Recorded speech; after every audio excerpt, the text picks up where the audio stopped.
This is the Dollemore Daily, and I'm Jesse Dollemore. Yesterday was the Super Bowl, and apparently, according to conservatives, Taylor Swift, the almost newly minted billionaire and entertainer, one of the hottest stars on the planet, was the unrivaled champion of the, I think, 58th Super Bowl. Next year's is going to be in New Orleans. For your information, I guess. I might make that trip. And it really was an exercise in pettiness. It was an exercise in a demonstration of two particular theories of leadership, if you will. One was Joe Biden. We'll just start with that one and get it out of the way.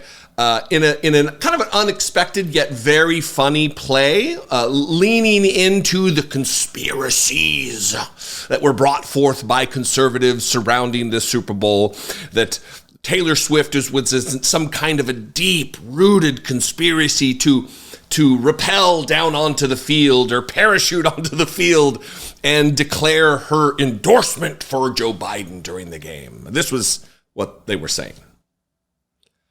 Also, that Travis Kelce, whatever, all the nonsense. Anyway, Joe Biden leaned into the conspiracy aspect of this, that the Democratic National Committee was somehow in collusion with the NFL to make a political statement. And after the game, after the Kansas City Chiefs won in overtime, great game, by the way, Joe Biden tweeted this with the title, "Just like we drew it up." with the dark Brandon, which is just taking advantage of Republican stupidity and running with it. That's a meme they created that he then co-opted. But Donald Trump took it a step further, his pettiness a step further, and tweeted this about Taylor Swift. Not really talking badly about her directly, or even Travis Kelce. I don't know what his aversion to denigrating wildly famous people, but he has a penchant for demurring around them. And he posted on True Social this: "I signed and was responsible for the Music Modernization Act for Taylor Swift and all other musical artists. Joe Biden didn't do anything for Taylor and never will. There's no way she could endorse crooked Joe Biden, the worst and most corrupt president in the history of our country.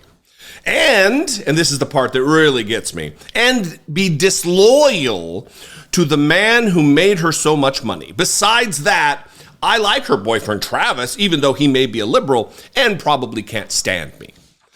Well over half the country can't stand you, Donald Trump. It's not like he's a unique flower among the thistle. To take credit for the success of Taylor Swift, I don't think that's going to change the hearts and minds you think it might, Donald Trump. Taylor Swift has an army of dedicated, loyal fans who love her work and will defend her almost to a religious degree. But to the overarching point here that I think is the most important is that Donald Trump demands loyalty from everyone. Loyalty to Trump, not loyalty to the Constitution.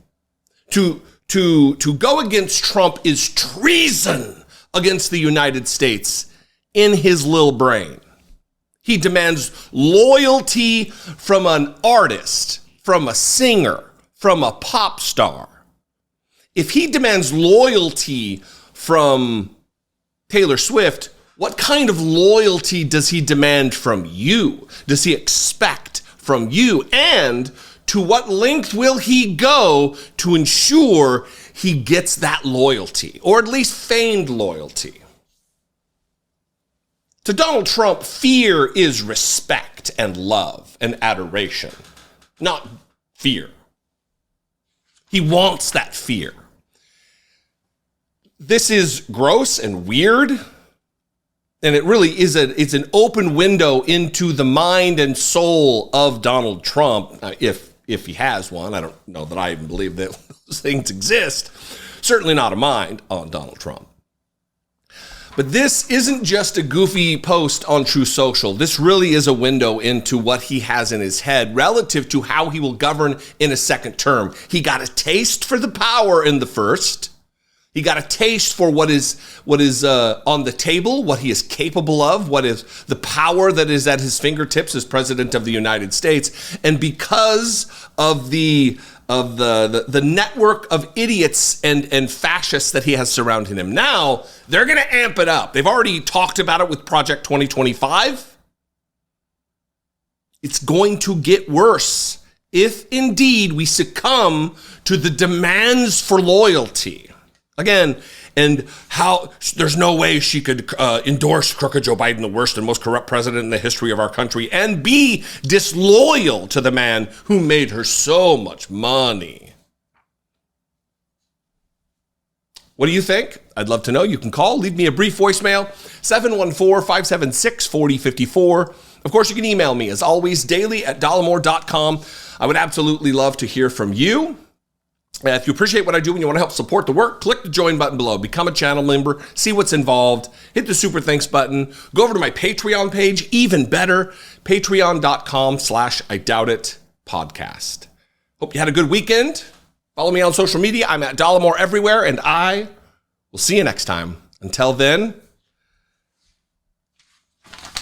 don't demand loyalty from people who owe you nothing. Be genuine. Take care of one another.